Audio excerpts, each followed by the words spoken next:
तो कल हम चर्चा कर रहे थे किष्किंधा कांड से, जहां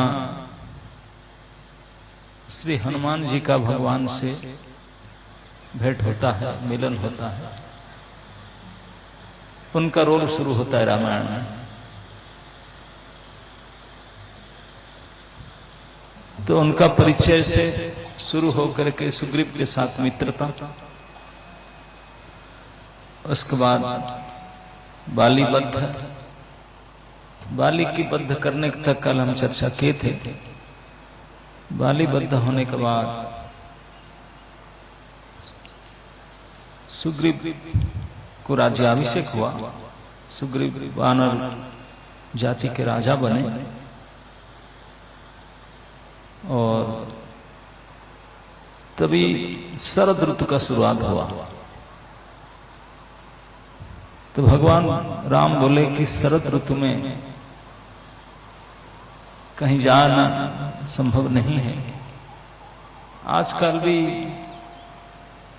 लोग चतुर्मास करते हैं, चतुर्मास्या व्रत, और बड़े बड़े साधु संत एक एक स्थान में 4 महीने रुकते हैं।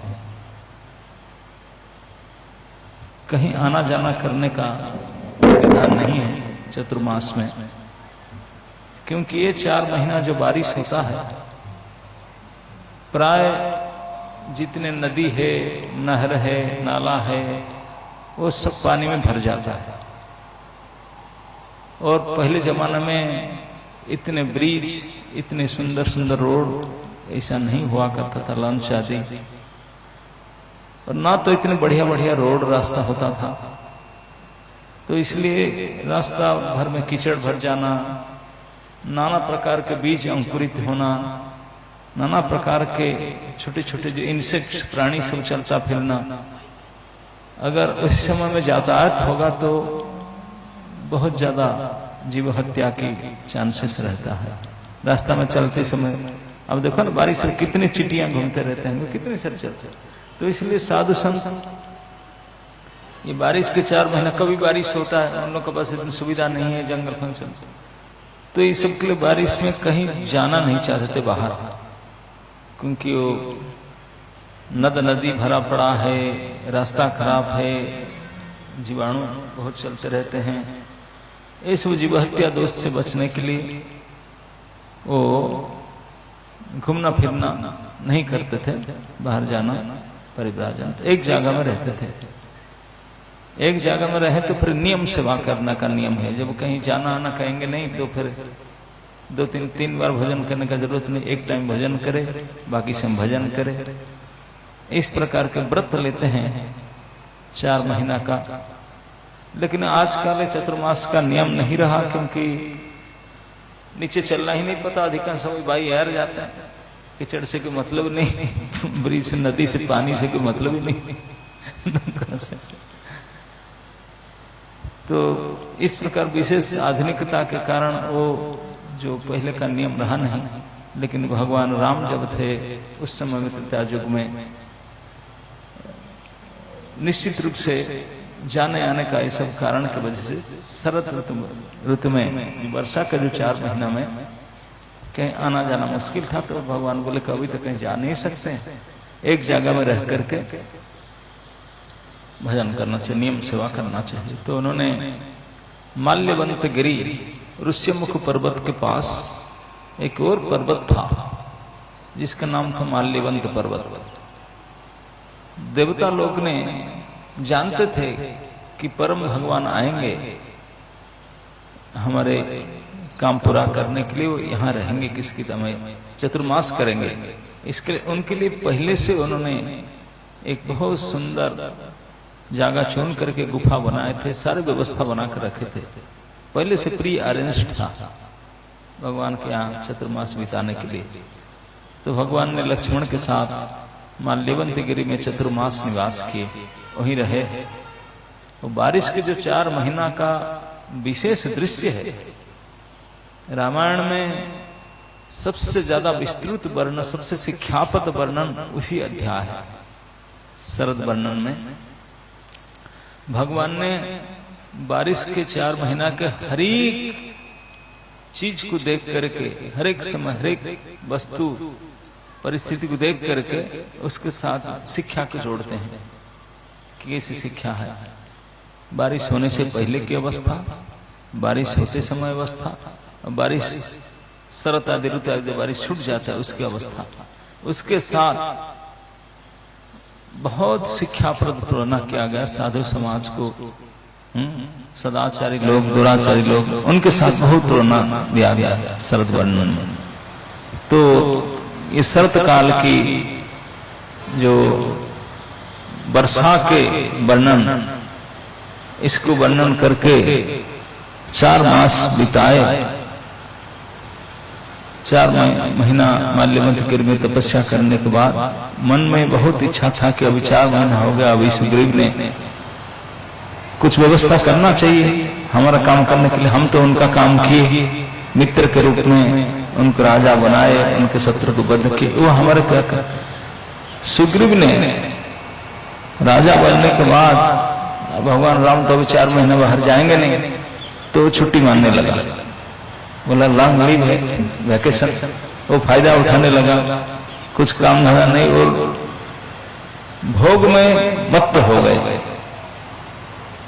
भोग में मत्त जब कभी कभी किसको हमको छोटा छुट्टी मिलता है, जैसे आजकल के लोगों का मन में बैठा है सबसे लंबा छुट्टी, पूजा छुट्टी, समर वैकेशन, विंटर वैकेशन, उनको कितने भोग राम में बिताना चाहिए पहले प्लानिंग करते हैं। इस साल समझ में कहाँ जाएंगे, कहाँ बिताएंगे, क्या खाएंगे, क्या करेंगे, मेनू पहले से डिसाइड करते हैं। इतने भोग उन्मुखी व्यक्ति है। यद्यपि भोगने का हमारे पास ना क्षमता है ना सामर्थ्य है, तब भी थोड़े बहुत समय मिलने से हम व्याकुल होकर के बहुत व्यवस्था करना चाहते हैं भोग भोगने के बारे में। और जिनके पास में सामर्थ्य है और सुविधा है और समय है, वो क्यों नहीं करेगा, ये तो स्वाभाविक है। तो उनके पास सारी व्यवस्था था। अभी राजा बना, निष्कंटक राज्य था, भगवान जिनके मित्र है और समय भी है 4 महीने का छुट्टी, तो उन्होंने भोग में लिप्त हो गया। मनुष्य भोगने के विचार करने से भोगने के साथ डर रहता है रोग का। भोगे रोग भय, कोई भोग करना चाहेगा रोग आ जाएगा, लेकिन उनके पास ऐसा समस्या नहीं था। तो उन्होंने भोग में आसक्त होकर के अपने राज्य सुख और भोग सुख को भोगने लगे।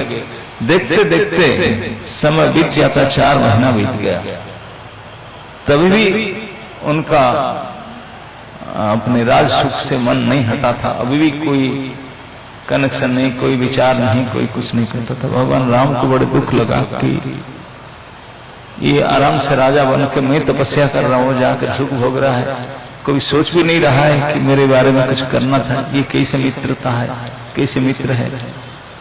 भगवान अपेक्षा करते करते देखा सुग्रीव से 4 महीना बीतने पर भी कुछ समाचार नहीं आया, कोई प्रयास नहीं, कुछ नहीं कर रहा है, आराम से। तो भगवान दुखी होकर के लक्ष्मण को बोले, लक्ष्मण जाकर देखो ये क्या हो गया। फोन बंद करके बैठा, कुछ कर नहीं रहा है, जवाब नहीं दे रहा है। तो भगवान की विषन्नता को, चिंता को देख करके सुमित्र कुमार लक्ष्मण ने क्रोधित हो गए। क्रोध में गरज करके भगवान समझा, बोले ऐसा मत करो, after all he is our friend, हम उनको मित्र बनाए, मित्र को इस प्रकार के विचार से मत लो, देखो जा करके कुछ। तो जो भी है लक्ष्मण ने क्रोधित होकर के जाते हैं किष्किंधा। तो उनके क्रोध का खबर जब मिलता है, किष्किंधा नगर में जितने भी मंत्री पार्षद थे उनके समेत सुग्रीव महाराज सुग्रीव डर जाते हैं, बहुत भयभीत हो जाते हैं। हनुमान जी भी और अंगद ये दोनों जाकर समाचार देते हैं कि लक्ष्मण बड़े क्रोधित हैं, धनुष बाण उठाकर आए हैं। सुग्रीव डर जाते हैं, बोले मैं कैसे जाऊंगा उनका सामना करने के लिए। डर के मारे तारा को भेजते हैं, बाली की पत्नी तारा, भाभी उनके साथ में रहते, उनको भेजे। वो जा करके अपनी बुद्धि से लक्ष्मण को हैंडल करते हैं, उनको समझाते हैं शांत करके। तो फिर सुग्रीव आकर मिलते हैं, क्षमा मांगते हैं। लक्ष्मण खूब उनको फटकारे, डांट मारे, बोले इसे क्यों कर रहे तुमने। तो तुरंत सुग्रीव सजग होकर के जत्न पूर्वक और लक्ष्मण को साथ में लेकर के रास्ता में जा करके हनुमान आदि श्रेष्ठ वानर को बुला करके इमीडिएट ऑर्डर पास करते हैं कि पूरे पृथ्वी में जहां जहां वानर जाति के जीव हैं सब यहाँ एकत्रित हो। ऑर्डर पास करते हैं। तो चारों दिशा में मैसेज जाता है। तभी जमाने में मैसेज भेजने का जो मीडिया था उसी हिसाब से भेजते हैं। नेटवर्क तभी जमाने में था या नहीं था, जो भी था पूरे विश्व में मैसेज भेजते हैं। तो उसके पास वर्णन होता है कि सुग्रीव के इस प्रकार प्रयत्न को देख करके जब वानर लांगों को सब बुलाए मीटिंग करने के लिए, पूरी पृथ्वी से अलग अलग प्रकार के रूप वाले, अलग अलग प्रकार के बल वाले, अलग अलग प्रकार के स्वभाव वाले, अलग अलग प्रकार के डिजाइन वाले सब वानर आने लगे। बहुत संख्या में कोई ऐसे वानर युद्धपति नहीं था जो मिनिमम कुछ करोड़, 10 अरब, 100 अरब, 3 करोड़, 100 करोड़ से नीचे कोई ग्रुप नहीं लाते थे। 1 करोड़ तो मिनिमम 3 करोड़ था, 3-4 करोड़ से अधिक संख्या में वानर लेकर के आते थे। और वो हजारों लीडर्स अपने अपने ग्रुप लेकर के आते थे, जो ग्रुप कई अरबों खरबों का संख्या में था। और सब दुर्दांत, बहुत भयंकर रूप वाले, महापराक्रम करने वाले वानर सब आकर एकजुट हुए। बोलते हैं कि धरती में और कुछ दिखाई नहीं पड़ता था, वानर जैसा दिखा था, पूरा भर गया आकर। तो भगवान राम के सामने इस वानर सेना को दिखा कर भगवान राम बोले, इतनी बड़ी सेना, करोड़ों करोड़ों अरब खरबों संख्या क्या। और सब बहुत शक्तिशाली है, गरज रहे थे। भगवान प्रसन्न हुए, उनको लगा कि कुछ करेंगे वो लोग। तो प्लानिंग करके पूछे अब क्या किया जाए। भगवान बोले पहले पता तो लगा सीता जीवित है कि नहीं है। जीवित है तो कहाँ है। और मैंने सुना कि रावण राक्षस उनको हर लिया, रावण वापस कहाँ का है, उनका घर कहाँ का है, कौन दिशा में है, कैसे, ये पता तो लगाओ। पता लगाने के बाद फिर कुछ प्लानिंग करेंगे। तो पता करने के लिए सीता अन्वेषण के कार्यक्रम को सबसे पहले हाथ में लिया गया। पहले अन्वेषण किया जाए कि कहाँ है, कैसे है, किस प्रकार है कि नहीं। भगवान तो डाउट बोले है कि नहीं, पता करना पड़ेगा। तो इसके लिए पूरे वानर सेनाओं को 4 ग्रुप बनाए, 4 दिशाओं में जाएंगे, पूर्व, पश्चिम, उत्तर, दक्षिण, 4 दिशाओं में।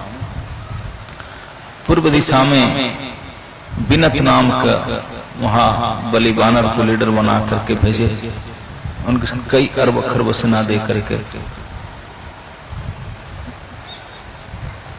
उसके बाद एक एक ऐसी शतावली उसको उत्तर दिशा पर भेजे, पश्चिम दिशा पर सुषेण को भेजे। ऐसे बहुत विशाल विशाल ग्रुप दे करके। और जब ग्रुप डिवाइड हो गया 4 दिशाओं में, सुग्रीव ने बोले देखो आप लोग टाइम लिमिट है, ऐसे नहीं कि मन मर्जी जाओ। 1 माह का टाइम है, 1 मंथ ईच। 1 महीना के अंदर आपको आपका प्रोजेक्ट पूरा करके वापस आना है। अगर 1 महीना बीत जाए, आप नहीं आए, लेट किया, खोजे नहीं, तो आपको पनिशमेंट मिलेगा। पनिशमेंट प्राण दंड, मार दिया जाएगा, मार दिया जाएगा। 1 महीना के पहले आ गए तो ठीक है, सरेंडर कर ले, अपना काम किया, नहीं मिला। लेकिन 1 महीना तक आप टाइम खराब करेंगे और बोलेंगे कि नहीं मिला, तो ये पनिशमेंट होगा। तो इस प्रकार आलस्य छोड़ करके वहीं से सब अपना अपना बड़ विक्रम से ढूंढने के लिए चले। और समय से पहले पूर्व दिशा से जो गए थे, पश्चिम दिशा, उत्तर दिशा, तो वो लोग वापस आ गए। लेकिन सबको यही मन में था कि दक्षिण दिशा हो, संभावना था। तो इसलिए दक्षिण दिशा को सुग्रीव ने जानबूझ करके बोले सबसे best choice stream south side भेजना है, क्योंकि सबसे ज्यादा आशा रहता है कि इसी साइड में होना हो, असुर ही होगा। तो उन लोग ने, सुग्रीव ने हनुमान जी को चुना। यद्यपि लीडर बना था अंगद को, युवराज अंगद को लीडर बना था, लेकिन हनुमान जी को स्पेशली बुलाकर सुग्रीव ने लेकर के आए भगवान राम के सामने ला करके बोले, प्रभु ये जो कपिराज है, हनुमत जो है, ये पवन देव के पुत्र है, पवन के समान वेगशाली, इतने बली है।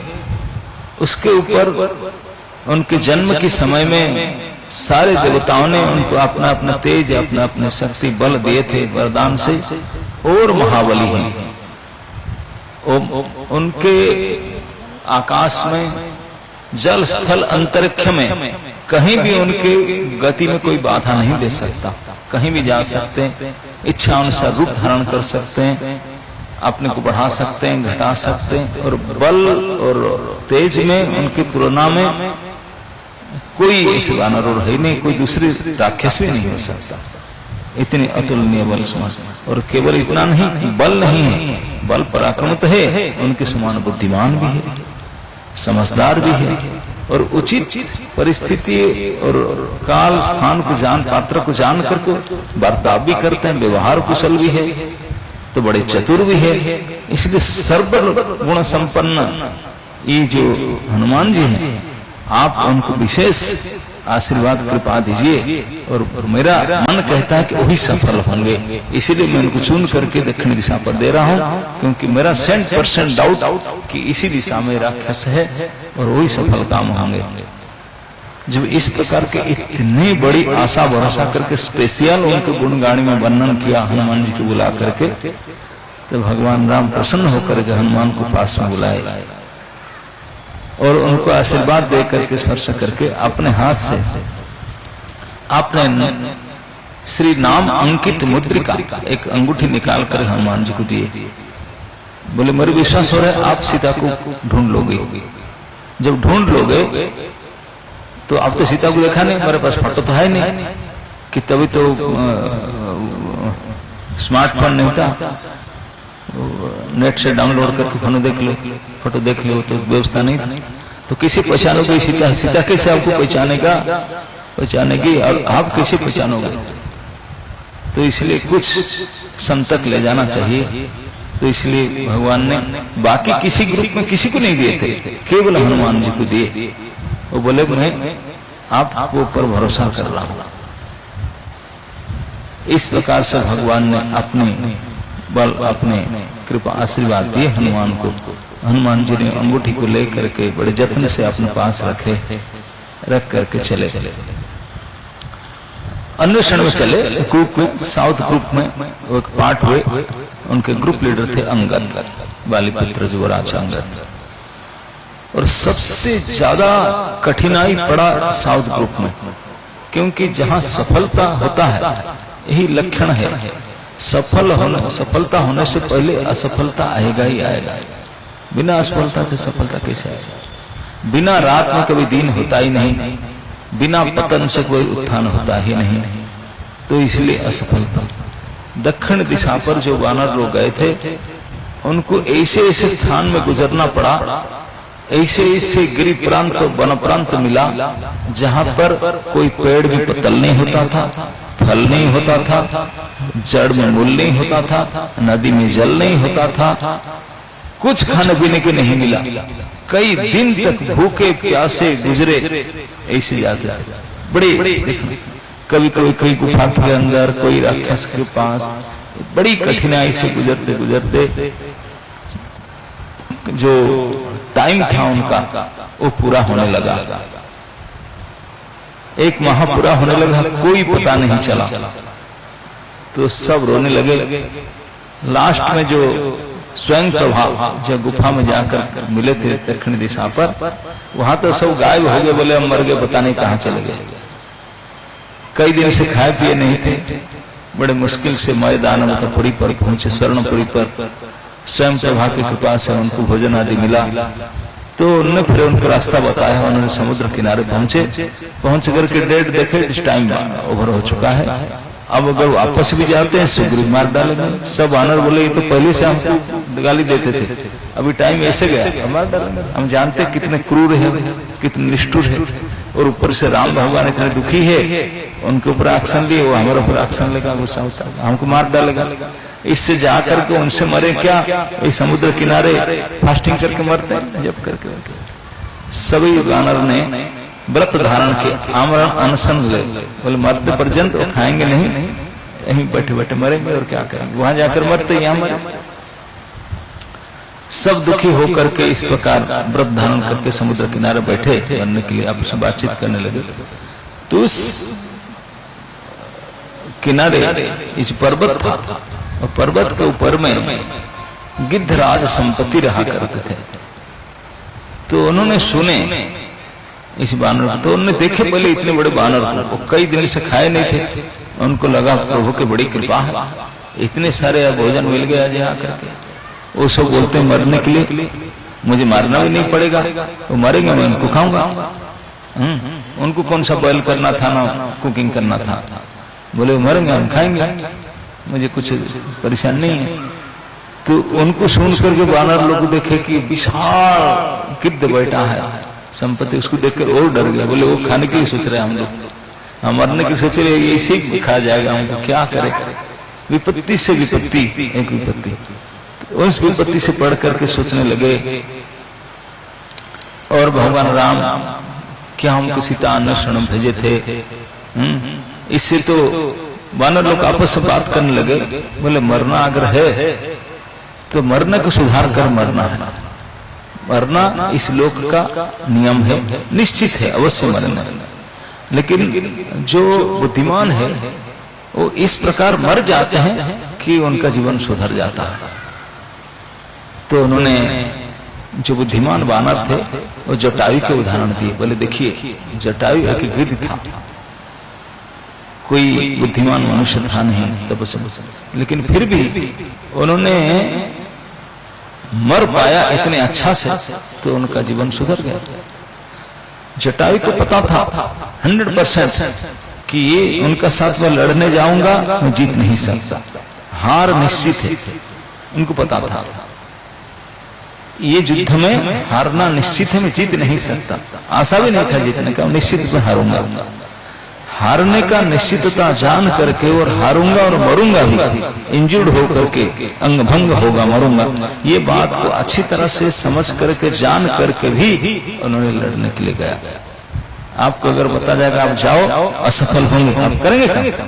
जब फेल होना फिर, लेकिन फेल होना जान करके गए थे, क्योंकि ये फेल होना ही सार्थक था, क्योंकि कोई दुनिया में नहीं है जो मरेंगे। मरना निश्चित है, लेकिन अगर भगवान के लिए मरना है तो ही मरना में मरना है, वही सही है। तो जटायु इतने बुद्धिमान थे, मृत्यु के समय में उन्होंने जानबूझ करके रावण के साथ युद्ध करने के लिए निकल पड़े और भयंकर पराक्रम किए, युद्ध किए। आप जानते हैं जो उनका दशा हुआ, मृत्युवत मुमूर्ष अवस्था पड़े, लेकिन उन्होंने प्रयास किया जानबूझकर। तो उन लोग सब बात कर बोले हम लोग को ऐसे किए, तो भगवान राम के काम करने के लिए जटायु ने इतने अपने जीवन सफल किया, तो हम लोग भी कुछ करें, लेकिन क्या कैसे करें। जटायु का नाम सुनते ही संपत्ति बोलने लगे, जटायु का नाम ले रहे हैं। कि संपत्ति जब थे जटायु के बड़े भाई थे, तो उन्होंने बुला के पूछे बताओ क्या घटना है, मेरे भाई का नाम बड़े दिन के बाद मैं सुनता हूं। तो बोले डरो मत, मैं आपको अभी नहीं खाऊंगा, मुझे बताओ डिटेल। मेरे भाई का नाम लेते हैं, भाई की मृत्यु के बाद मैं बड़े दुखी हो रहा हूँ, डिटेल बताओ क्या हुआ कैसे हुआ। तो अब अंगद आदि वानर लोग उनके पास में आए, उनको इस पर्वत के शिखर से उठा करके, उड़ने उनको पंख नहीं था, पंख जल गया था, उनको उठाकर नीचे लेकर के आए और उनके चारों तरफ बैठ करके उनको बातचीत करने लगे। तो वो संपत्ति बड़े खुश होकर के बता रहे अपना बात, बोले मैं कितने पुराना हूँ, 8000 साल तो यहीं बैठा हूँ, पंख जल गया। उसके पहले मैं कितना पुराना हूँ। बोला जब वामन देव आए थे मेरे सामने की आंखों देखी हाल बाली के साथ कैसे त्रिविक्रम बने, कहाँ कहाँ पैर रखे, मैंने सब देखा हूँ। इंद्र का वृत्तासुर का लड़ाई मेरे सामने हुआ था, इसे बताने वाला मैं सब आंखों देखा है, सब देखा। कितने सीनियर है। तो उन्होंने बताने लगा और फिर बोला कि आप फिर जटायु का नाम सुना, कैसे मरा, कैसे बहुत प्रसन्न हुआ और उन्हें संबंध बताया। और फिर बोला कि आप सीताराम का काम करते हैं, बहुत प्रसन्न हो। तो सीता जी को ढूंढने का काम नहीं करते, मरने मैं बताता हूँ आपको। बोला कि मेरा एक बेटा है सुपार्श्व करके। बोला मेरा जब पंख जल गया, उन्होंने बताया कि क्यों जल गया। बोला एक बार हमने जब इंद्र ने वृत्तासुर को जीत लिया तो हमसे वृत्तासुर जीत लिया, इंद्र के इतने बलवान है। तो हम जटायु और संपद बोले दोनों हम गए इंद्र से लड़ने के लिए। वो इंद्र से लड़े, उनको परास्त कर दिए। देवताओं को, देवराज इंद्र को परास्त कर जब आ रहे थे तो सूरज देखने लगा। तो बोले सूरज को जा रहे हैं, उठा लेंगे। तो सूरज के मध्याह्न समय था, तो उसके तेज से सबसे पहले जटायु की बड़े पीड़ा हुआ। तो जटायु को सूर्य की तेज से बचाने के लिए संप्रति संपत्ति ने अपने पंख फैलाए, तो पंख जल गया उनका। जटायु बच गए, संपत्ति के पंख जल गया। उन्हें आकाश से नीचे गिर करके इस विंध्यगिरि के ऊपर पड़े आकर। तभी से हजारों साल से ही बैठे, मैं तुम्हें पढ़ाऊं इसलिए। और मेरा एक पुत्र है सुपार्श्व करके, वो मुझे ला करके भोजन दे जाता है। बोले यदि हम पक्षी जाति के हैं, लेकिन पिछले जन्म का कोई गड़बड़ी, कोई पाप किए होंगे, तो पक्षी होकर भी मांसाहारी है। पक्षी होकर भी मांसाहारी है पक्षी। तो हम दूसरी चीज नहीं, फल फूल नहीं खाते, मांसाहारी है। तो इसलिए मेरा बेटा सुपार्श्व ने प्रतिदिन मेरे लिए आके भोजन यही होम डिलीवरी देता। तो इसलिए मैं सीता जी के बारे में जानता हूँ। एक दिन की घटना मेरा बेटा मुझे बता रहा था। बोला एक दिन उन्होंने ढूंढा था कहीं लाने के लिए, मांस लाने के लिए, मिला नहीं। तो अंतरिक्ष में जाकर के कहीं खड़ा हो गया था समुद्र संतरण। तो उस दिन बता रहा था कि काला राक्षस एक बड़ी तेजस्वी स्त्री को हरण करके ले जा रहा था, और उस स्त्री ने चिल्ला रहा था राम राम करके, राम लक्ष्मण करके, इस प्रकार। तो उनको देख करके, राक्षस और स्त्री को देख करके क्षमता दिए हैं, हम देख सकते हैं। जटायु ने बोलते हैं कि कई प्रकार के पक्षियों का उड़ान कितने दूर तक होता है। बोलते हैं जो कबूतर, गोरैया कबूतर होते हैं, वो बहुत लिमिटेड ऊपर तक उड़ते हैं, उससे ज्यादा। उसके ऊपर तक कौवा जाता है, उसके ऊपर चील जाता है, उसके ऊपर बाज जाता है, उसके ऊपर 5वां स्थान में गीद जाते हैं, 100 योजन का हाइट तक उड़ जाते हैं। उसके ऊपर में केवल गरुड़ जाते हैं। तो गरुड़ जी के नीचे हम रहते हैं, हमारा पोस्ट। इतने हाइट में उड़ने वाले पक्षी होते हैं, इतने विशाल का शरीर, लेकिन इतने ऊपर तक उड़ते हैं। उड़ने पर भी भगवान ने हमको ये विशेष सामर्थ्य दिए, सुविधा दिए हैं कि 100 योजन से अधिक दूर से हम देख सकते हैं विदाउट चश्मा। उनको कभी चश्मा नहीं लगता। बिना चश्मा में सैकड़ों योजन दूर से वो देख सकते हैं, चीज को देख सकते हैं। वो पता लगा लेंगे डेड है कि मरा है कि बच्चा है, कैसे, और खाने के लिए आ गया। ये दृष्टि शक्ति, अमोघ दृष्टि शक्ति गिद्धों को है, दूसरों का नहीं है। ऊपर उड़कर देख लेते हैं। तो उन्होंने बोला कि तो इसलिए मैं ये बैठकर देखता हूँ, लंकापुरी की मैं देखता हूँ, और अशोक वाटिका में सीता मुझे दिखाई पड़ रहा है, मैं देख रहा हूँ, आंखों देखा, मैं देख रहा हूँ, लेकिन उड़ नहीं सकता, मेरे पंख नहीं है। पंख होता तो आपको नहीं बोलता होता, रावण को पकड़कर बांध के ले आता मैंने। रावण मेरे से कोई ज्यादा ताकतदार नहीं है, लेकिन मेरा है ही नहीं, शक्तिहीन हूं, वृद्ध हो चुका हूं। ये बता करके बोला और भी एक बात सुनिए। बोला मुझे उठा कर ले जाइए समुद्र के पास। जल के पास लाए, उन्होंने जटायु के नाम से जल तर्पण किया। बोला मेरे भाई के लिए मुझे ये करना है तर्पण। करने के बाद में फिर सब बोला अब तो मैं खाऊंगा नहीं, अब सुनिए, अब तो मैं जाऊंगा, मेरा शक्ति आ जाएगा। बोला पुराना घटना है, कई हजारों साल पहले ये स्थान में, बोले हम तो घूमते थे, इस स्थान पर निशाकर करके एक ऋषि रहा करते थे, बड़े प्रभावशाली ऋषि थे, बहुत तपस्वी थे। तो उनके साथ संपत्ति बराबर आते थे, उनका मित्रता था। तो जब उन्होंने सूर्य के प्रभाव से उनके पंख चल गया, पंखहीन होकर जब गिर पड़े इस जगह पर, तो वो तो देखे बोले यही तो स्थान है। तो धीरे धीरे चलते चलते वो निशाकर ऋषि के तपोवन तक आए। आकर के अपेक्षा किया, बोला कभी ना कभी ऋषि जी का दर्शन होगा, उनकी कृपा होगा। तो कुछ समय के बाद ऋषि ने कहीं गए थे, आए, उनका दर्शन हुआ। तो उन्होंने आकर पूछे आपका ऐसे कैसे दशा हुआ, हम वृद्ध कैसे हो गए, आपके पंख कैसे जल गया। तो फिर मैंने उनको सारे बताया। तो उन्होंने बताया कि डरो मत, मैं तो आपको अभी भी पंख प्रदान कर सकता, अब नया पंख हो सकता है, लेकिन नहीं, मैं देख सकता हूँ, त्रिकालदर्शी थे ऋषि, मैं देख सकता हूँ आपके यहाँ रहना उचित है, बहुत बड़े मंगल कृत्य आपके द्वारा होगा, तभी आपका पंख होगा।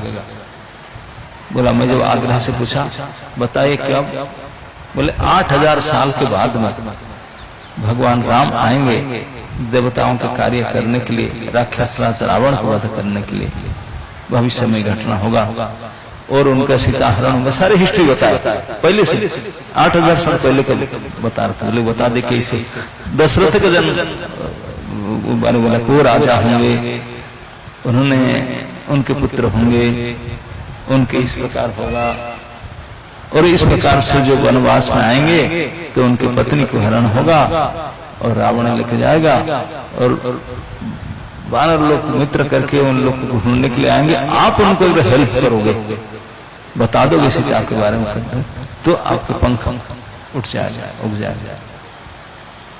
तो इसलिए उनके मैं इस समय को अपेक्षा कर रहा था, और आप लोग राम के दूत बन करके आए हैं सीता को खोजने के लिए। मैं आपको सारे डिटेल बताया, और आप भी आप टाइम खराब मत कीजिए, यथाशीघ्र तैयार कीजिए, समुद्र पार करके सीता जी को देख करके अवश्य आएंगे, इसमें कोई शंका नहीं। मैं देख रहा हूँ, आप जाओ 100% देख करके आओ, मैं नहीं जा सकता, और मैं जा रहा हूँ आकाश में। उनका पंख आ गया, छोटे बड़े सारे पंख निकलने लगा, से उड़ करके चले गए।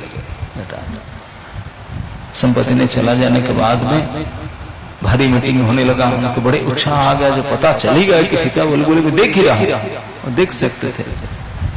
तब सारे वानर बोले अब कैसे जाएंगे, उत्साहित हो गए।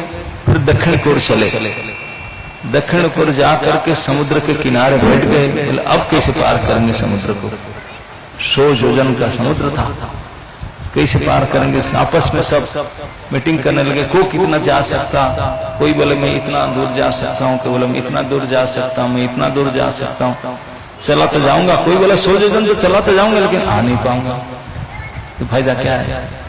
तो कई इस प्रकार किए, अंततः हनुमान जी चुप बैठे थे, कुछ बोल नहीं रहे थे। सीनियर मोस्ट जो उनसे जख्यराज जाम्बवान थे, वो उनसे जा करके बोले कि हनुमान आप क्यों बैठे। तो उनको अपने जन्म कथा बताने लगे हनुमान जी को। उनको भूल गए थे, उनके जन्म के समय के जो देवताओं के द्वारा वरदान आदि से बताए। बोले आप तो अतुल बल संपन्न है, आप तो समुद्र के किसी भी ग्रह दशा कहीं भी जान सकते हैं, कोई अब रोक नहीं सकता। अवाद गति है, सारे उनको बताने लगे, सारे शक्ति को याद दिलाने लगे। तो हनुमान जी की जब शक्ति याद आने लगा तो उन्हें हर्ष से भर गए, बड़े उत्साह से गर्जना करने लगे। बोले चिंता मत कर, भगवान राम का काम करने के लिए मैं जाऊंगा, अवश्य जाऊंगा। तो उनके इस प्रकार बल, उनके पराक्रम, उनके उत्साह को देख करके पूरे अंगद के ग्रुप में जितने वानर थे सब खुश हो गए, सबका क्षुधा पिपासा दूर हो गया। सब खुश होकर के उनको प्रशंसा करने लगे हनुमान जी को। बोले हम वेट करेंगे, आप प्लीज आइए, हम कोई नहीं जाएंगे, हम सभी वेट करेंगे, जो भी हो फल मूल खा करके रहेंगे, आप जब तक नहीं आएंगे तब तक। हनुमान बोले आप भी चिंता करो, मैं भी जितने जल्दी आऊंगा साथ में चलेंगे, कोई मत जाइए, जस्ट वेट हियर, मैं जा रहा हूं और सफल होकर के आऊंगा। तो इस प्रकार कह करके हनुमान जी ने जाने के लिए विचार किए, सभी से सम्मति प्राप्त करके परामर्श करके अपने बल बूतों का आइडिया लगा करके हनुमान जी जब सागर को पार करने के लिए, पराक्रम करने के लिए विचार करके, कैसे जाऊंगा, कहां से जाऊंगा, टेकअप कहां से करूंगा, रनवे कहां होगा मेरा, यहां से रन कर टेकअप करूंगा। तो इस प्रकार चारों तरफ देखे, वहां महेंद्र चल थे, महेंद्र गिरी था समुद्र के किनारे, वो जो पर्वत था महान महेंद्र चल, उसको देख करके वहां गए, विशाल पर्वत, और उस पर्वत के ऊपर को जा करके जब डिसाइड करने लगते हैं तो अभी किष्किंधा कांड खत्म होकर के फिर हनुमान जी का पराक्रम सुंदर कांड शुरू होता है वहीं से। तो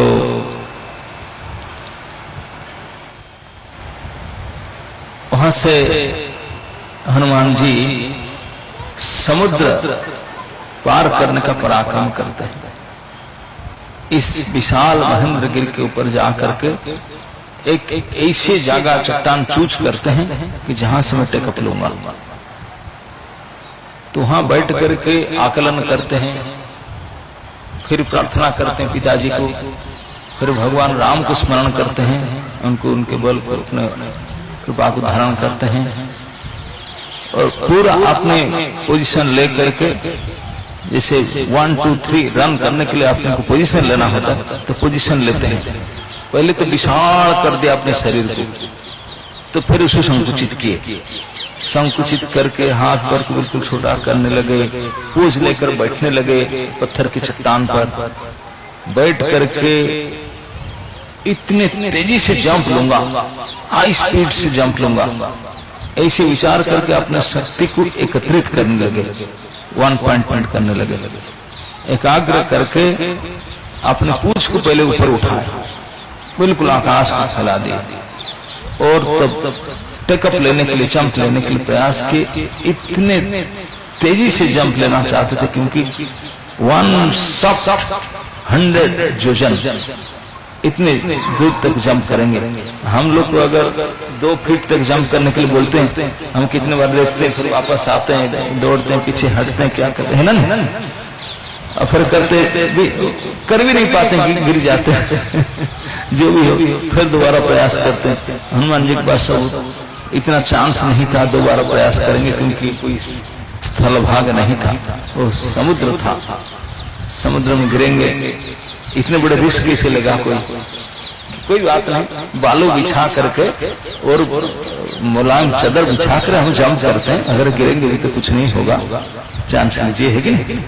ऐसा तो था नहीं, महान समुद्र के कोई उल्लंघन करना था, कुछ नहीं तो मरना था अगर गिरोगे तो इसलिए कितने समुचित विचार प्लान बुद्धि लगा कर को किए होंगे। तो वहां जाकर के इतने हेवी वेट करने लगे और इतने हेवी बोझ लेकर के इतने महान पराक्रम से वो जंप किए। वर्णन करते हैं वाल्मीकि जी, बोलते हैं जंप किए, टेकअप लिए, वो पर्वत तो हिस्सा पाताल में चला गया, उनके पैर के इतनी जोर से पैर को नीचे दबाए, पर्वत नीचे चला गया, पाताल धंस गया।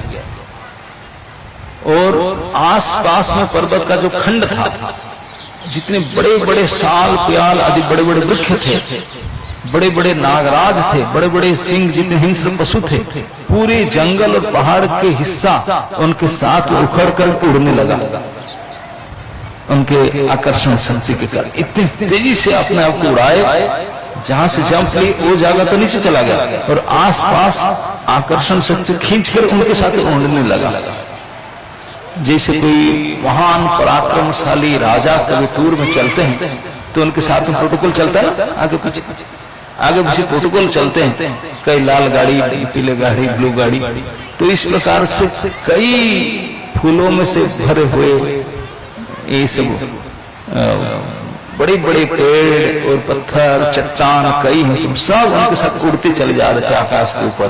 बड़े रंग बिरंगे प्रोसेशन की तरह दिखता था इनके साथ में। हनुमान जी चारों तरफ घिरे हुए जोड़ इतने तेज, कई ऊपर तक मेघ में उड़ा कर लेकर जा रहे थे। जहां जहां हनुमान जी से थोड़ा सा आकर्षण में जिसका घटता था वो समुद्र में गिरता था, वो समुद्र में गिरता था। और जो आकर्षण रहता था आसपास वो खींचे चले जा रहे थे, चलते चले जा रहे थे। तो हनुमान जी जब टेकअप लिए सीधा आकाश पर उठे, इतनी तेजी से उठे कि कई विशाल पर्वत खंड पेड़ उनके साथ उड़ रहे थे, पशु पक्षियों के साथ। इतने दिखने बनता था सुंदर कि ऊपर से सारे देवता जख्य राक्षस गंधर्व देख कर कुछ वाह देखने लायक है, क्या विशाल दृश्य है। तो हनुमान जी जब ऊपर उठे, मेघ के ऊपर चले गए, तो उनके समुद्र के ऊपर उनका छाया दिखता था। वो छाया को मेजरमेंट कर किए थे, शायद पता नहीं कैसे मेजरमेंट किए थे। लिखा गया कि 10 योजन चौड़ा और 30 योजन लंबा। एक योजन कितना किलोमीटर? 8 किलोमीटर लगभग, 8 किलोमीटर है एक योजन।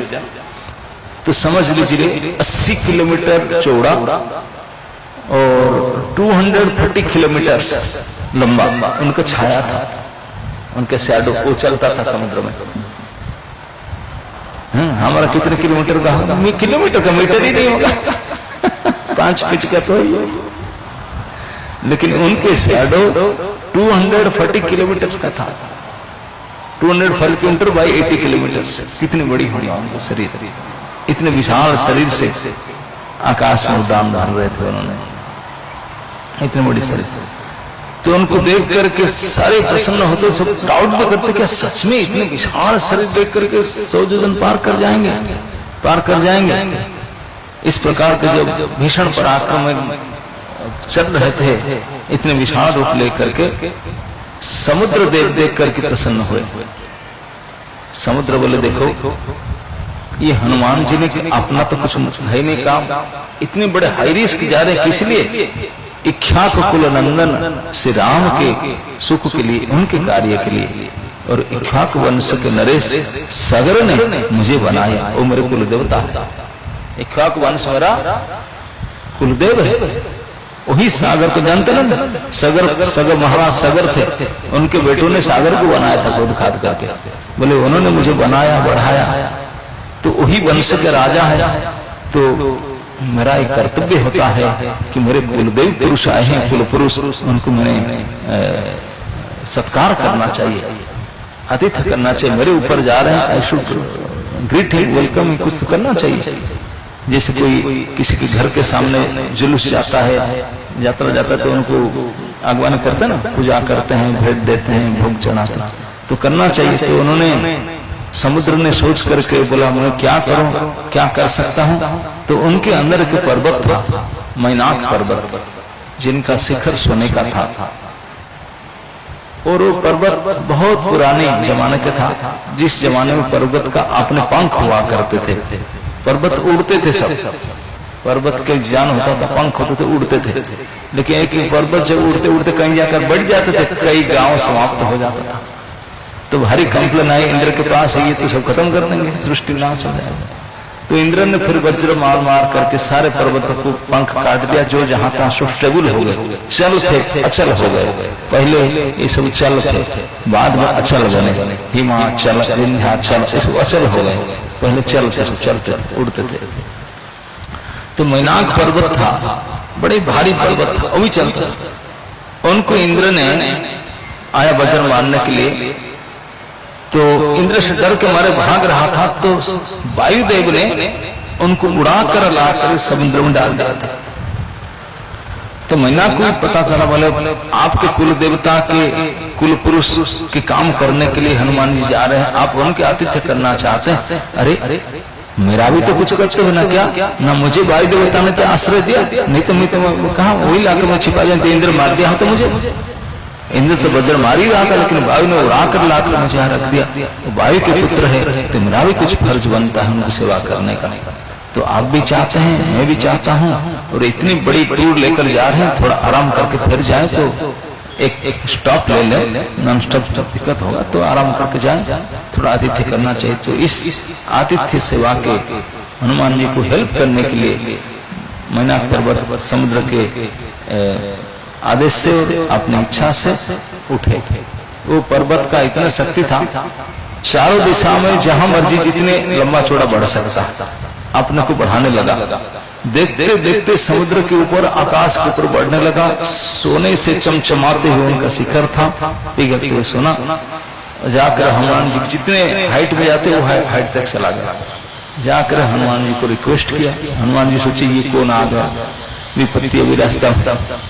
लेकिन उन्होंने बोला कि हनुमान चिंता मत करो, अपना आईडी भी बताया, जो बता करके बोला कि समुद्र भी चाहते हैं, मैं भी चाहता हूँ, आप थोड़ा रेस्ट कीजिए, हमारा आतिथ्य स्वीकार कीजिए, आपको थोड़ा बल मिलेगा और आप बिल्कुल आराम से जा सकते हैं, थकेंगे नहीं।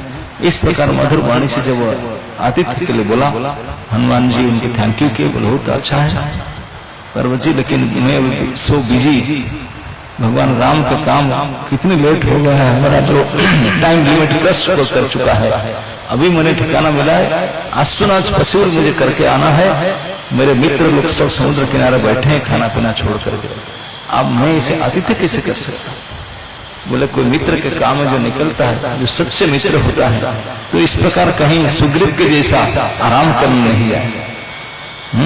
आराम से राम नहीं मिलते हैं, तो मैं आराम नहीं कर सकता। जब मुझे आराम करूंगा काम करने के बाद, राम के काम करने के बाद। लेकिन आप इतने प्रार्थना करते हैं, मैं अपनी प्रार्थना को अस्वीकार नहीं करूंगा। हनुमान जी को स्पर्श किए, मैंने आपको स्पर्श करके उनको बोले be happy, I have no time, next time कभी आएंगे। तो इसे शॉर्ट प्रोग्राम कर दिया, लॉन्ग प्रोग्राम था उनका, करके बोले इतने शांत। तो मैनाक भी शांत हो गए। उसको देख करके उनके प्रभाव को, भगवान के कार्य करने के लिए इतने उत्साह को, धैर्य को देख करके सभी लोगों ने बड़ी प्रशंसा किए। मैनाक ने अपनी स्थिति में आ गए समुद्र के अंदर। तो देवता लोग ने सोचे कि सच में क्या इतने विशाल रूप धार करके उसे पार कर लेंगे, थोड़ा टेस्ट करना चाहिए। तो टेस्ट करने के लिए उनके बल पराक्रम को सुरसा को प्रार्थना की। सुरसा देवी नाग माता है, नागों की माता, दक्ष पुत्री। तो उनको प्रार्थना किए कि देवी आप थोड़ा, आप ब्रह्मावर से बलियान है, अब जाकर के उनको थोड़ा तकलीफ दे, हम देखेंगे कि उनका बल बुद्धि काम करता है कि नहीं। इतने बड़े प्रोजेक्ट लेकर जा रहा है, उसका फिटनेस चेक करना होगा। तो फिटनेस चेक करने के लिए आप थोड़ा हमको मदद कीजिए, डू समथिंग, तो हम देखेंगे कि वेदर इज फिट और नॉट। तो उनके आदेश पा करके दक्ष पुत्री नाग माता सुरसा समुद्र के अंदर थी, उन्होंने उठी, उठ करके अपने मुंह को फैलाया और हनुमान जी जितने हाइट में, वो आकाश में उठ गया। उठ करके मुंह फैला, बोला अब तू बच नहीं सकता, मेरे आहार बन, मेरे मुख में आ जा, मेरे मुख में आ जा, मैं किसी को ही खा सकता हूँ, मुझे लांघ कर कोई जा नहीं सकता, किसी का शक्ति नहीं, आजा। हनुमान जी बोले अरे अब क्या करें? इस सब को देख करके हम अनुमान लगा सकते हैं, चाहे आप कितने बल बुद्धि विक्रम पराक्रमशाली क्यों ना हो, और साक्षात भगवान की कृपा आशीर्वाद से युक्त क्यों ना हो, भगवान के लिए कोई निजी स्वार्थ नहीं, भगवान के कार्य करने के लिए ही चेष्टा क्यों ना किया हो, इसलिए ये मत सोचो कि विपत्ति नहीं आएगा, तकलीफ नहीं आएगा, चैलेंजेस नहीं आएगा, बकायदा आएगा। ये सब कुछ होते हुए आएगा, लेकिन हम उनको सामना करना पड़ेगा। We have to face the challenges. That is our success. धैर्य नहीं खोना चाहिए, बिल्कुल उत्साहित धैर्य के साथ में अपने बल बुद्धि को उपयोग करके इस चैलेंजेस को सामने करके आगे बढ़ना होगा। तो हनुमान जी के जो गति है समुद्र पार करने का, यही शिक्षा देता है। जब सुरसा अपने पराक्रम से मुंह फैला करके आया, अपने मुंह को हनुमान जी के साइज के बराबर किया था। बोला देख मेरे इतना तो आ जा मेरे मुख में। हनुमान जी बोले माता मुझे खाना चाहते हो? एक्सक्यूज मी, मेरे बात थोड़ा सुनना। मतलब मैं कोई ऑब्जेक्शन नहीं करता, मुझे आप खा सकते हैं, लेकिन मैं भगवान ने सारे डिटेल, हनुमान जी डिटेल बताया उनको। बोले इस प्रकार भगवान राम दुखी हैं, उनका पत्नी का अपहरण हुआ है और इसे से रावण से, मैं उनको जा रहा हूँ, मैं उनको पता लगाकर मैसेज दे दो, then surely I will come to you, मैं आपके पास आऊंगा और मुझे आप खा सकते हैं।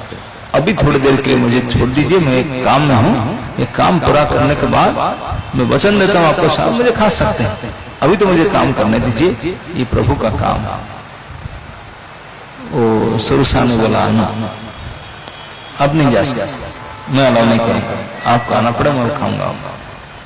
हनुमान जी ने रिक्वेस्ट की, माना नहीं, तो हनुमान जी बोले चलो उससे टाइम खराब करना जरूरत नहीं, जो समझता नहीं है तो उसके पास टाइम खराब कर दूसरा उपाय से निकालना पड़ेगा। बोले ठीक है, लेकिन तेरे मुंह छोटा है, मेरे साइज कैसे खाओगे तुम? तो बोले नहीं, तू जितने बड़े मैं और बड़ा कर देता हूँ, अपने मुंह को इतने बड़ा कर दिया। हनुमान जी अपने को बड़ा किया, वो बड़ा किया, 10 योजन हो गए हनुमान जी, वो 20 योजन मुंह किया, हनुमान जी 30 योजन, ये 40, ये 50, 60, 70, 80, 90, 100 योजन तक समुद्र की वाइड योजन था। आपने मुंह फैला दिया 100 योजन का, बताओ उड़ने क्या जाए, उसमें से चले जाए समुद्र पार हो जाएगा। इतने चौड़ा तो 100 योजन का अपने मुंह फैला दिया उन्होंने। लेकिन हनुमान जी इतने बुद्धिमान थे, 90 योजन तक किए थे अपने को, और वो अपने मुंह 100 योजन तक फैला था सुरसान। तो हनुमान जी ने इमीडिएट अपने आप को एक अंगुष्ठ मात्र कर लिए, इतनी छोटा बना दिया। वो सोच भी नहीं सका कि इतनी बड़ा 90 योजन का प्राणी ये अंगूठे की तरह बन जाएगा, छोटा बन करके उनके अंदर चल गए। उनका जो मुंह जितना ही बड़ा, पेट की कितना बड़ा होगा, हाई रोड की तरह अंदर घुसे, छोटा सा था, घुस घस कर पूरा सारे टूर मार करके आ गए। बोले मैं गया और आया, अब तेरा मुंह में तेरे गर्भ में जाकर आ चुका हूँ, you have to leave me now. Sursa ने बोला ये बड़ा चतुर था, इतने छोटा बनकर जाकर आ भी गए। तो सुरसा ने खुश होकर बोला ये बार ओके, अब आप जा सकते हैं, आपका काम सिद्धि होगा, मैं तो टेस्ट कर रहा था आपको। तो सुरसा ने आया, हनुमान ने उनको फिर करके आगे बढ़ा, आगे बढ़ा तो ये दो ने तीसरा विपत्ति आया, उसका नाम था सिंघी का। उसका पास ऐसे शक्ति था, गजब शक्ति वाले होते थे, छाया पकड़ लेता था, किसी के छाया पर पैर रख दे हिल नहीं सकता, हिल नहीं सकता, ये एक सिद्धि होता है, वो सिद्धि था उनके पास। तो हनुमान जी को देख लिया ऊपर, वो नीचे से उनके शैडो पे, इतने बड़े शैडो था, हमें बताया 240 किलोमीटर पकड़ लिया पैर। हनुमान जी बोले ये क्या हो गया? प्रतिकूल हवा की तरफ बिल्कुल रोक दिया, मैं आगे नहीं बढ़ पा रहा हूँ करके देखा तो उन्होंने राक्षसी को देखा समुद्र के ऊपर। राक्षसी ने चिल्ला कर बोला आ जा, मैं तुझे भोजन करूंगा, तू आगे जा नहीं सकता। तो हनुमान जी ने फिर देखे उसको किसे डील किया जाए, अलग अलग डील करे। बोले ये तो राक्षसी है, सिंह का, ये छोड़ने वाला है नहीं, आगे बढ़ने नहीं देता, मुंह फैला कर बैठा है। तो हनुमान जी ने उनको मर्डर किए, बाकी दोनों को तो कायदे से निकले, उनको मर्डर करने के लिए उनके साथ भी हुई कि बड़े विस्तृत रूप में जिससे मुंह ज्यादा फैला, जंप करके वेग से उनके अंदर गए, जा करके अंदर घुस कर कलेजे को फाड़ करके निकल आए। तो मर के गया, उसको मर्डर करके हनुमान जी आगे बढ़े। तो इस प्रकार से इस समुद्र को उड़ान भर के पार करने के लिए हनुमान जी के जो महापराक्रम है, इस पराक्रम के देख करके ऊपर से देवतागण हनुमान जी को प्रशंसा करने लगे और उनको लगा कि सच में वो कुछ कर पाएंगे, ये सब कुछ कर पाएंगे। इस प्रकार महापराक्रमशाली बल और बुद्धि से न्यस्त हनुमान जी ने समुद्र को उड़ान भर के पार करके उस तरफ पहुंचते हैं। तो ये हनुमान जी के पराक्रम का प्रथम स्टेप था, जो कि भगवान के लिए 100 योजन समुद्र को लंघन करने के लिए उन्होंने तैयार हुए तो उनको प्रेरित करने के लिए जम्बान आदि किए थे, लेकिन उन्होंने तैयार होकर के जो समुद्र के ऊपर उन्होंने जंप किए, उड़ान भरे। तो ये घटना इतने विशद वर्णन शुरू करते हैं। उस समुद्र के ऊपर हनुमान जी के जो उड़ान जो उन्होंने पार किया, उसी के वर्णन को जो ठीक ठीक से सुनते हैं तो भी राम और हनुमान जी की कृपा प्राप्त कर सकते हैं। तो आपके ये सीता राम लक्ष्मण हनुमान की स्थापना उत्सव में मैं यही उचित समझ रहा था कि हनुमान जी के पराक्रम को तो विशद तो कर ही नहीं सकते, संक्षेप में यथाशक्ति अगर हम चर्चा करें तो कम से कम कुछ ना हो श्री हनुमान जी की और उनके प्रभु श्री राम की कृपा प्रसन्न हो सकता है, उन्हीं के पराक्रम को सुन करके। तो ही एक माध्यम है। इसी के लिए भगवान अपने भक्तों ने इस प्रकार लीला की है। इस लीला का एकमात्र यही लक्ष्य है, इस लीला को जो श्रद्धालु भक्तगण उनको चर्चा करे, बोले और सुने। केवल उसको बोलना और सुनना, चर्चा करने से ही भगवान राम की विशेष कृपा प्राप्त हो जाएगा और हमारा सामर्थ्य में वृद्धि होगा, ताकि हम जीवन सफल कर पाएंगे। तो ये एक मुख्य मुद्दा है। तो जैसे हम चर्चा कर रहे थे कि यद्यपि श्री हनुमान जी परम सामर्थ्यवान थे, अतुल बलनीय थे, बुद्धिमान थे, सब कुछ था, उसके ऊपर में साक्षात श्री भगवान की मुद्रिका लेकर के जाते भगवान पहले जानते थे कि he will be only successful, he successful होगा। नहीं तो करोड़ों वानर जुटपति से भगवान किसी को अपने अंगूठी नहीं दिए, उन्हीं को ही दिए थे। सुग्रीव का भी पूर्ण भरोसा था, राम का भी पूर्ण भरोसा था, सभी का भी पूर्ण भरोसा था, उन्हीं को चुन करके दिए थे।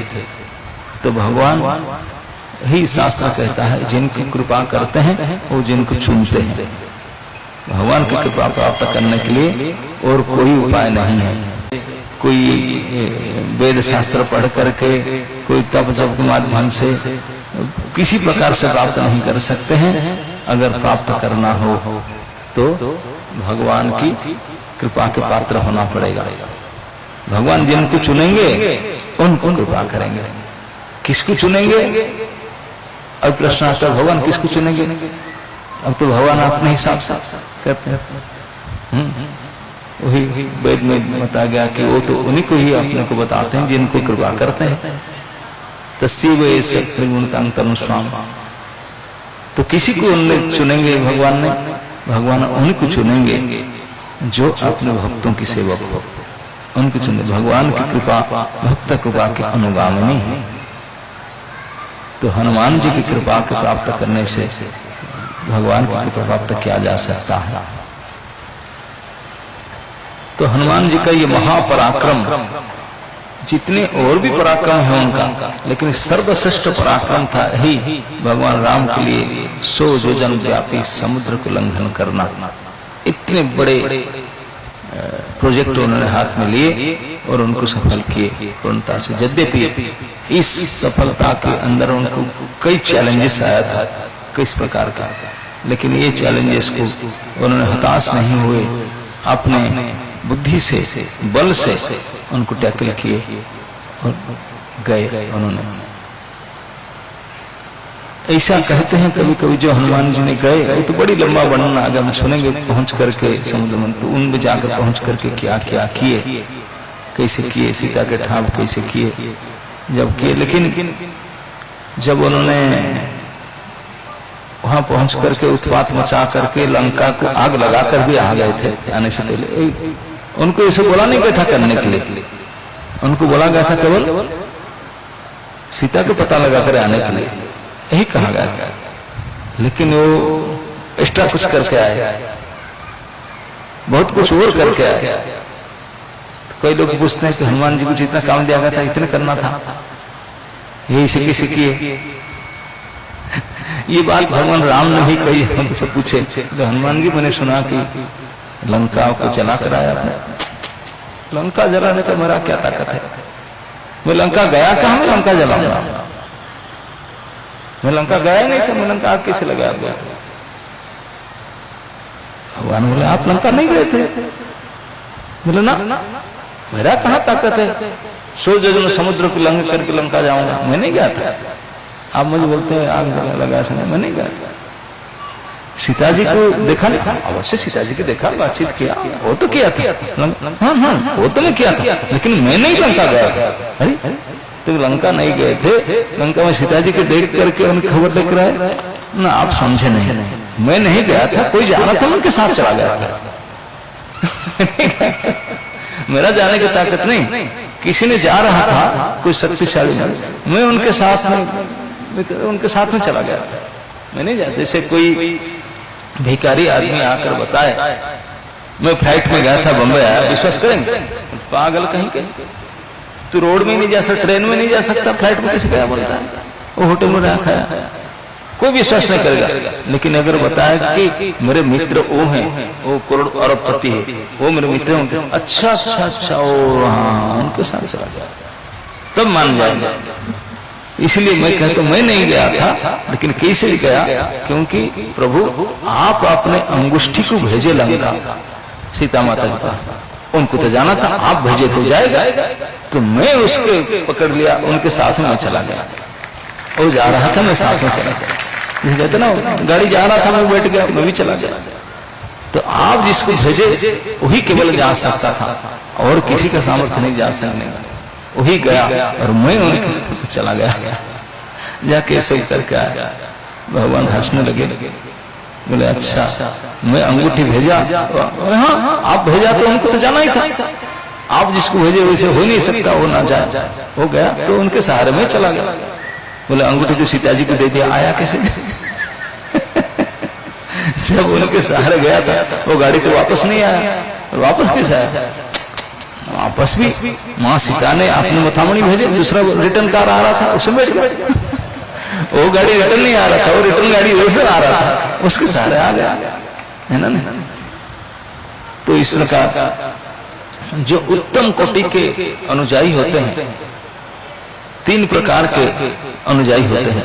एक फर्स्ट कोटि के, एक सेकंड कोटि के, थर्ड। उत्तम कोटि के जो नंबर 1 के फॉलोअर होते हैं, उनको बोलना नहीं पड़ता कि ऐसे करो ऐसे करो, नोट कर लिख कर जाते हैं, ऐसे ऐसे करूंगा, बोले नहीं, वो तो समझ लेते हैं प्रभु के मन को, क्या करने से मेरे प्रभु प्रसन्न होंगे, उनके मन को, इच्छा को जान कर ऐसे ही कार्य, ऐसे पराक्रम, ऐसी चेष्टा करते हैं, ताकि वो थैंक यू बिना बोले समझ करके करते हैं।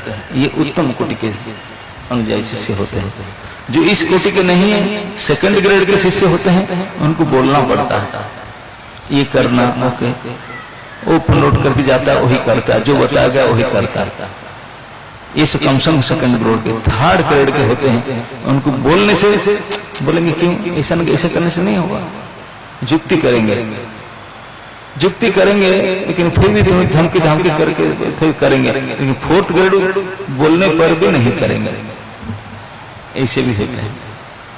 तो हनुमान जी जैसे उत्तम कोटि के भगवान राम भक्त, राम के दास हैं, तो उनको बोलना जरूरत नहीं था, वो जानते थे भगवान की इच्छा क्या है। जब भगवान युद्ध करने के लिए दूत भेजे थे, दूत का यही नियम होता है कि बलाबल जाने, केवल पता लगाना नहीं, सीता को पता लगा लिया मतलब you will fight with Ravan, उसको परास्त करके जीत करके लाना पड़ेगा।